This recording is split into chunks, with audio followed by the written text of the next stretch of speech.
أعوذ بالله من الشيطان الرجيم. بسم الله الرحمن الرحيم. الحمد لله وكفى. الحمد لله على آلائه. الحمد لله على نعمائه. الحمد لله على ما هدانا والشكر على مولانا والحمد لله بارئ الخلائق أجمعين والحمد لله رب العالمين والصلاة والسلام والتحية والإكرام على سيدنا وسيد الأنام شفيع ذنوبنا وطبيب قلوبنا مولانا ومولى العالمين رحمة للعالمين بالقاسم محمد. اللهم صل على محمد وعلى أهل بيته الطيبين الطاهرين. أما بعد فرب اشرح لي صدري ويسر لي أمري واحلل عقدة من لساني يفقهوا قولي وقل رب أدخلني مدخل صدق وأخرجني مخرج صدق واجعل لي من لدنك سلطانا نصيرا. بسم الله وبالله وتوكلت على الله. قال الله تبارك وتعالى في سورة محمد آیت نمبر 7 یا ایھا الذین آمنوا ان تنصروا اللہ ینصرکم ویثبت اقدامکم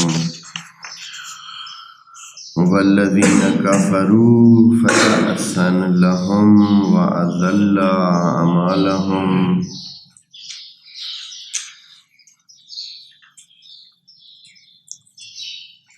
ذلك بأنهم كرهوا ما أنزل الله فأحبط أعمالهم. أفلم يسيروا في الأرض فينظروا كيف كان عاقبة الذين من قبلهم دمر الله عليهم وللكافرين أمثالها. ذلك بأن الله مولى الذين آمنوا وأن الكافرين لا مولى لهم. صدق الله العلي العظيم. اس سورت کی 7ویں آیت میں ہم بات کر رہے تھے خدائے منان اپنے رحمت اور اپنے برکت اور اپنے جو رول ہے خدا کا اس جہان میں اس کے بارے میں بات کر رہا ہے اور کہہ رہا ہے کہ میرے اختیار میں سب کچھ ہے. علی کل شیء قدیر ہے خدائے کریم اور سارے جہان کا خالق اور مالک اور عالم سب کچھ وہی ہے. مدبر اور رب بھی وہی ہے. لیکن اے انسانوں آپ کے حوالے سے خدائے کریم کا کرنا دھرنا مشروط ہے. آپ کے ساتھ خدا کا جو تعامل ہے وہ مشروط ہے اس پر کہ آپ خود ہیلپ کرانا چاہیں، آپ خود مدد کرانا چاہیں، آپ خود جو بھی کرنا چاہیں اس کے لیے گراؤنڈ آپ خود مہیا کریں. یہ کہ چونکہ آپ سب کچھ کر سکتے ہیں آپ ہی کر دیں تو ایسے نہیں ہونا. بلکہ مثال کے طور پر اگر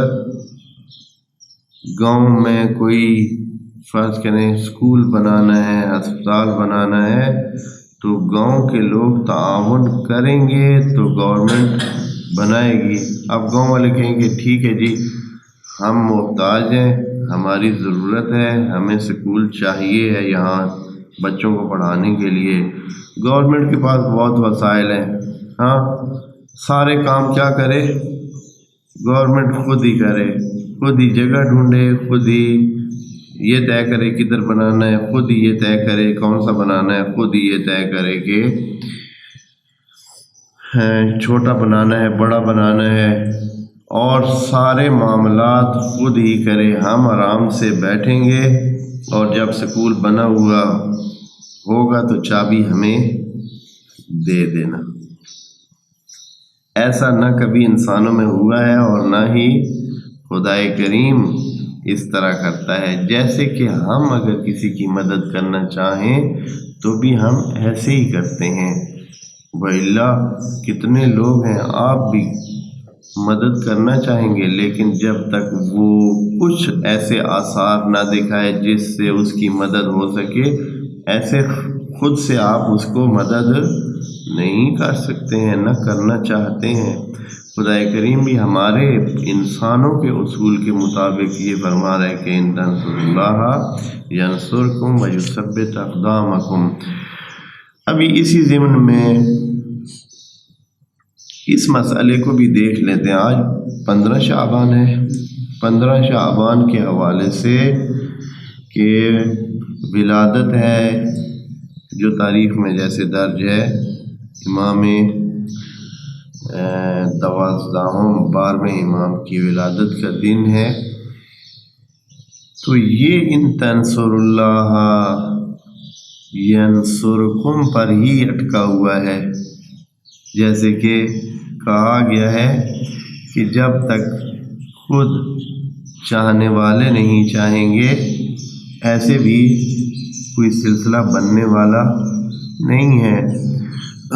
بہت خوش ہیں بعض اوقات مومنین کے پاس یہ اس سال آنا ہے اور اگلے سال آنا ہے اور اگلے اس میں، ایسے شاید ہو آج سے 600 سال پہلے، 700 سال پہلے، بلکہ ابھی ائمہ کا دور ہی تھا، خود ائمہ کا دور تھا۔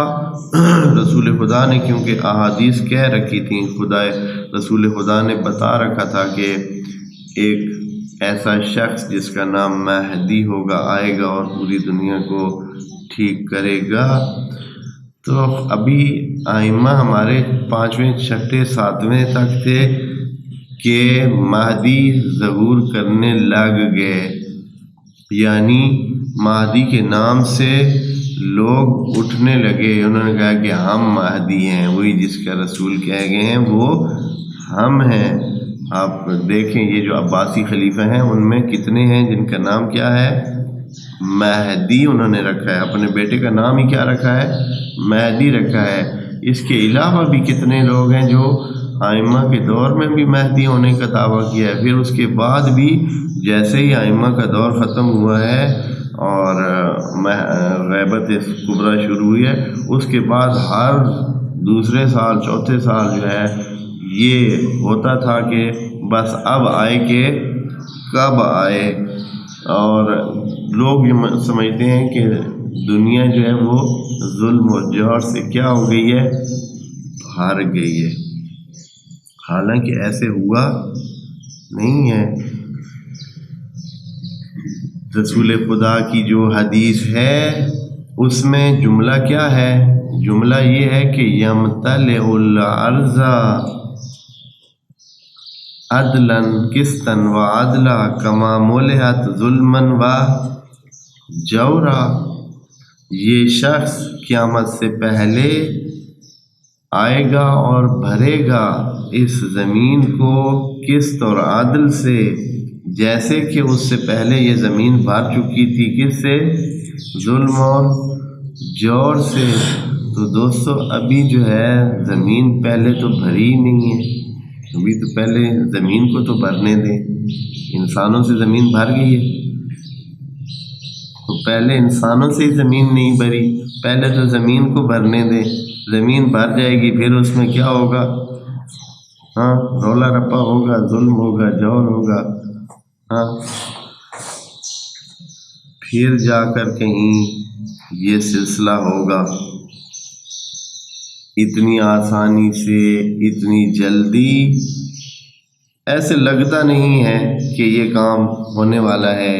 یہ قیامت کی حصہ ہے، قیامت کے جو سلسلہ جات ہیں ان کا حصہ ہے، یہ دنیاوی زندگی کا حصہ نہیں ہے۔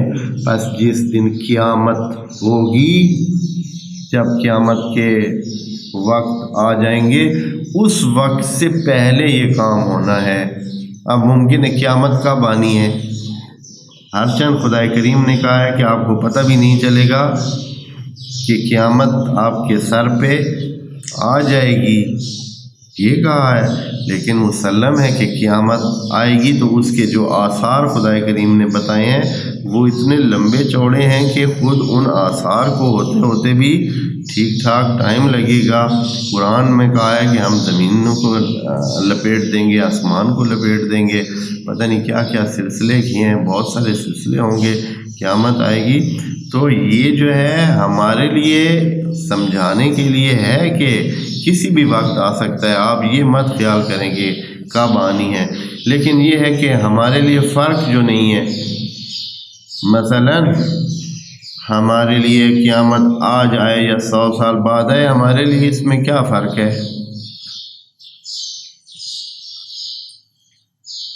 کسی کے لیے کوئی فرق ہی نہیں ہے۔ فرق اس وجہ سے نہیں ہے کہ جو ہم نے نیک اعمال کرنے ہیں ہمیں قیامت کے دن ان کا اجر ملنا ہے، خرابیوں کا تقاص ہونا ہے، خرابیوں کے بارے میں ہم سے پوچھا جائے گا۔ اب یہ ہے کہ چاہے وہ 10 دن بعد ہو یا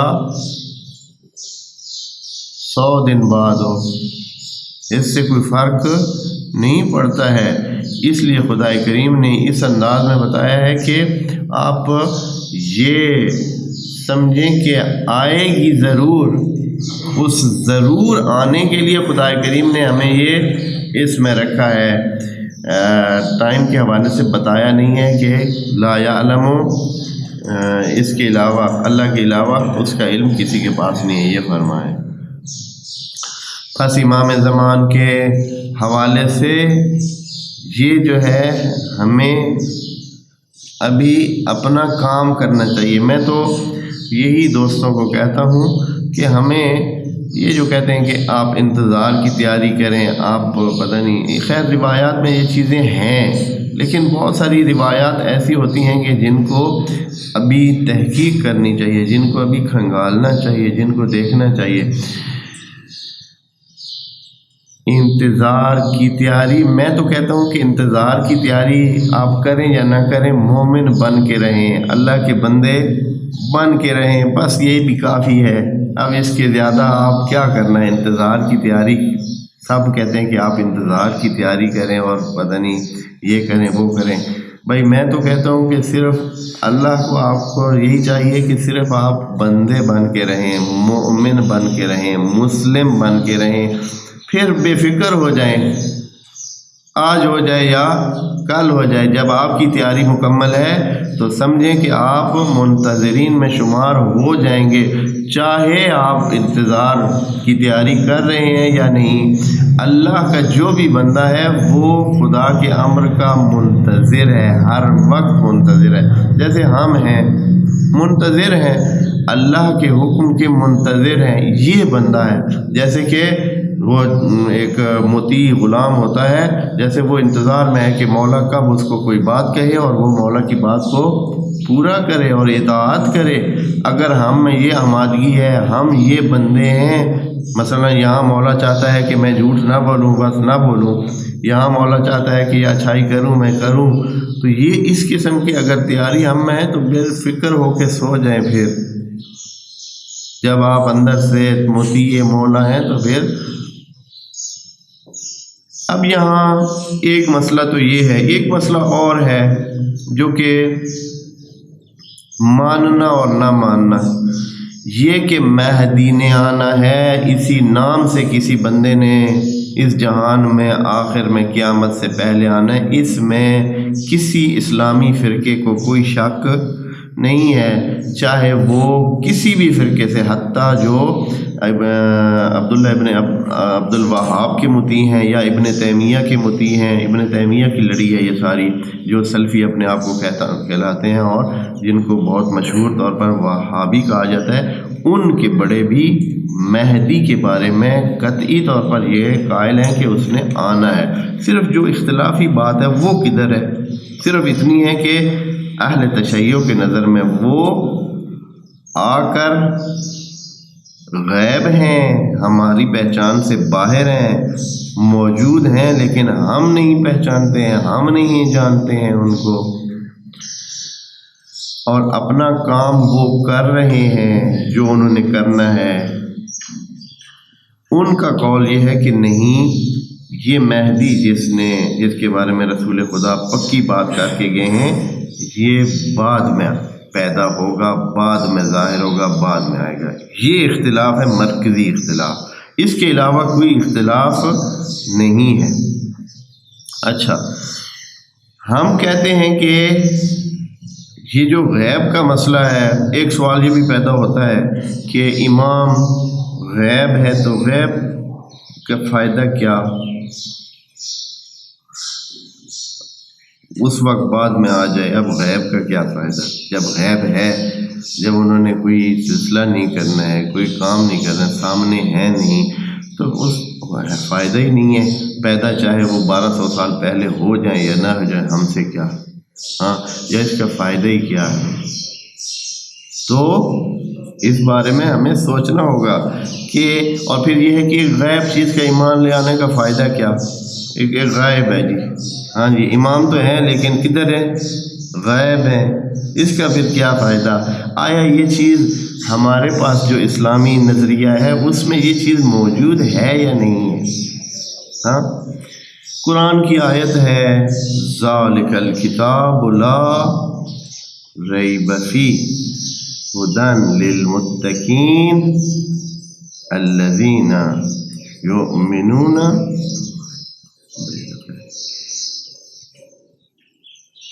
یہ قرآن خدا ہے، ہدایت ہے، علم ہے متقین کے لیے۔ متقین کی ہے، اللہ وضاحت کرے ہمارے لیے، ہمیں سمجھ نہیں آتی متقین کون ہوتے ہیں۔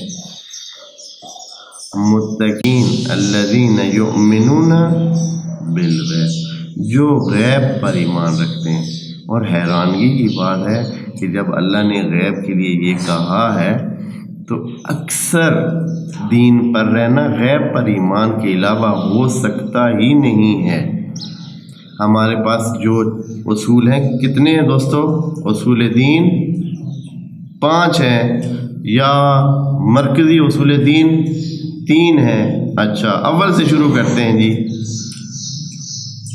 پہلا توحید، توحید یعنی خدا کی خدائی، خدا کدھر ہے؟ یؤمنون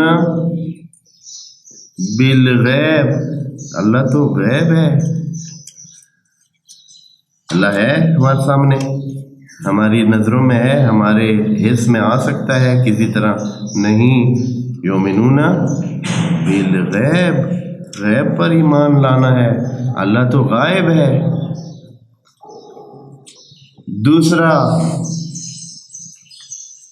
نبوت ہے، خوف، نبی کے بارے میں کیا خیال ہے؟ موجود ہیں، خوف موجود نہیں ہے، غائب ہیں۔ جس زمانے میں موجود تھے وہ 23 سال، ہاں، یا ان کی پوری عمر کو اگر لے لیں تو 63 سال، 40 سال تک تو نبوت کا اعلان ہی نہ ہوا، سمجھے کہ نبی نہیں تھے۔ 23 سال ساری نبوت حضرت کی تھی، ٹھیک ہے، 40 سال کے تھے تو نبوت کا اعلان فرمایا، اور 23 سال تک نبوت کی، 23 سال حاضر تھے۔ اس کے بعد جب حاضر تھے تو بھی حاضر تھے سب کے لیے، یا صرف مدینہ اور مکہ والوں کے لیے حاضر تھے؟ باقی جو دور والے تھے ان کے لیے کیا تھے؟ وہ غائب تھے۔ آیا جو دوسرے دور والے لوگ تھے ان کو ایمان لانا شرط تھا یا نہیں تھا؟ ضروری تھا یا نہیں تھا؟ ضروری تھا کہ سارے مومن ہوتے، سارے مسلمان ہوتے، لیکن نبی ان کے لیے حاضر تھے یا غائب تھے؟ ان کے لیے تو غائب تھے اس وقت بھی۔ پس یؤمنون بالغیب، نبوت بھی یؤمنون بالغیب ہے۔ اور تیسرا مرکزی ہمارا اعتقاد کیا ہے؟ قیامت ہے۔ تو قیامت کس نے دیکھی؟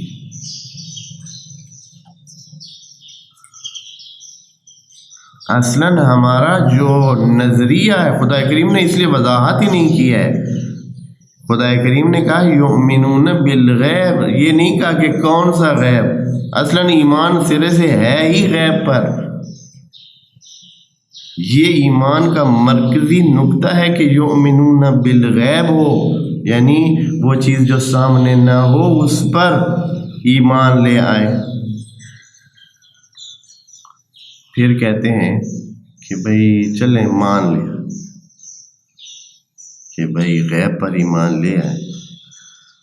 تو اب یہ غیب میں رہتا ہوا بندہ کرے گا کیا؟ یہ امام جو غیب میں ہے یہ کیسے اثر کرے گا؟ ایک مولانا صاحب سے کسی مومن کی گفتگو چل پڑی اسی بات پر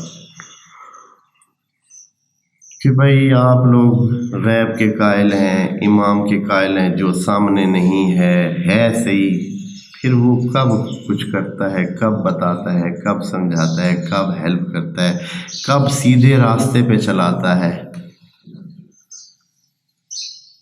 تو کہا کہ اس بندے نے، مومن نے جواب دیا کہ ایک اور وجود تو ہے، آپ اس کو تو مانتے ہیں کہ وہ غیب بھی ہے اور سارے کام بھی کر رہا ہے، اور جو بھی دنیا میں خرابی ہوتی ہے آپ کہتے ہیں یہ اسی کا کام ہے بھی غیب، مانتے بھی ہیں. ہاں نعوذ باللہ نعوذ باللہ، ہم کس کو مانتے ہیں؟ کہا کہ آپ تو مانتے ہیں کہ ابلیس نام کا ایک شیطان ہے جو کیا ہے، سامنے تو نہیں ہے، ہاں کام کرتا ہے وہ، ہاں کام کرتا ہے، ساری دنیا کو خراب کرتا ہے، مومنوں کے ایمان کو خراب کرتا ہے. اچھا نظر تو نہیں آتا ہے، ہاں ہوتا نہیں ہے لیکن کرتا ہے.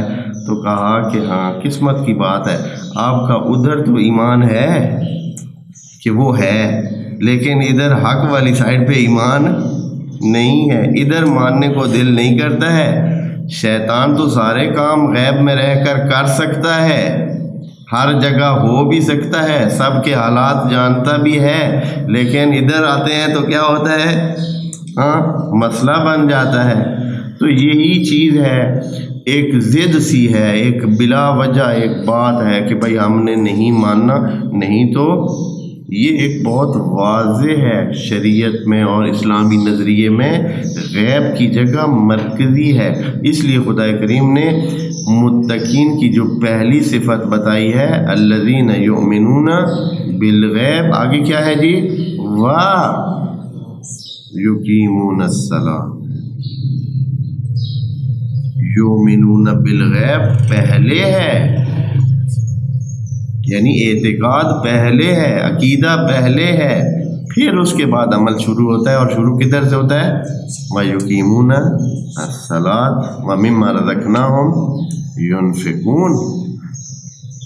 تو قرآن کو اگر صحیح سے دیکھتے ہم اور قرآن کی طرف بھی آتے تو ہمارے لیے یہ بہت آسان تھا ان چیزوں کو سمجھنا اور ان چیزوں کو ماننا. لیکن ہوا کیا ہے، ہوا یہ ہے کہ ہم پہلے دن سے ہی قرآن کے بارے میں کیا رہے ہیں، قرآن سے دور رہے ہیں، قرآن کے قریب آئے نہیں ہیں. اگر قرآن کے قریب آتے تو پہلے دن سے ہی کوئی اور مسئلہ نہ ہوتا.